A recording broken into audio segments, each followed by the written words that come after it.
подготовке к пожароопасному сезону 2023 года и мерах по недопущению возникновения лесных и ландшафтных пожаров на территории республики мы поговорим на сегодняшнем заседании, тем более, что, к сожалению, поводы у нас уже есть. Эти кадры на прошлых выходных облетели все социальные сети. В поселке Буаскуль Актанышского района буквально за 20 минут были уничтожены 5 домов, 3 сарая и 2 бани. Предварительная версия – неосторожное обращение с огнем на природе. Особую опасность в эти дни представляет вот такая сухая трава. Чаще всего ее можно встретить в частном секторе. Люди наводят порядок, сгребают ее в кучу и часто поджигают. Но в этом году из-за достаточно ранней и сухой весны, для того, чтобы она загорелась, достаточно даже искры.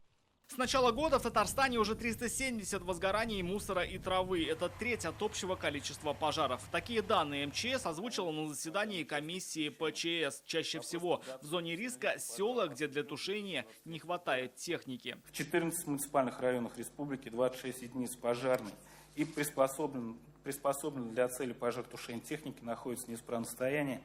В некоторых районах техника стоит на ремонте с 2018 года. Затяжной ремонт, который длится почти 5 лет, возмутил первого вице-премьера. Он потребовал ответственности от каждого на местах. Мы местному самоуправлению машин выделяем, на ДПО машин выделяем.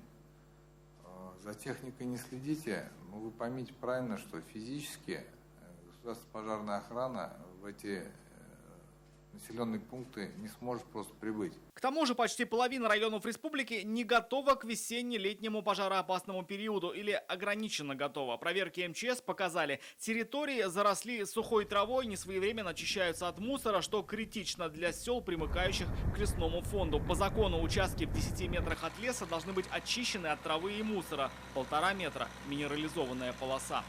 В основном у нас крупные товары сельхозпроизводители примыкают к лесам, имея земельные участки, и тоже с осени делать эти работы, выполнять эти работы. И особенно касаемых вот как раз участки лесов, соприкасаемые с населенными пунктами. Благодаря защитному рву удалось быстро локализовать пожар, который недавно случился в одной из промзон Альметьевского района. Чтобы не допустить таких ЧП, уже со следующей недели в республике начинает действовать особый противопожарный режим. Послушать, может и все сгореть. Сейчас тем более вот ветер, какой ветер. Очень хорошо.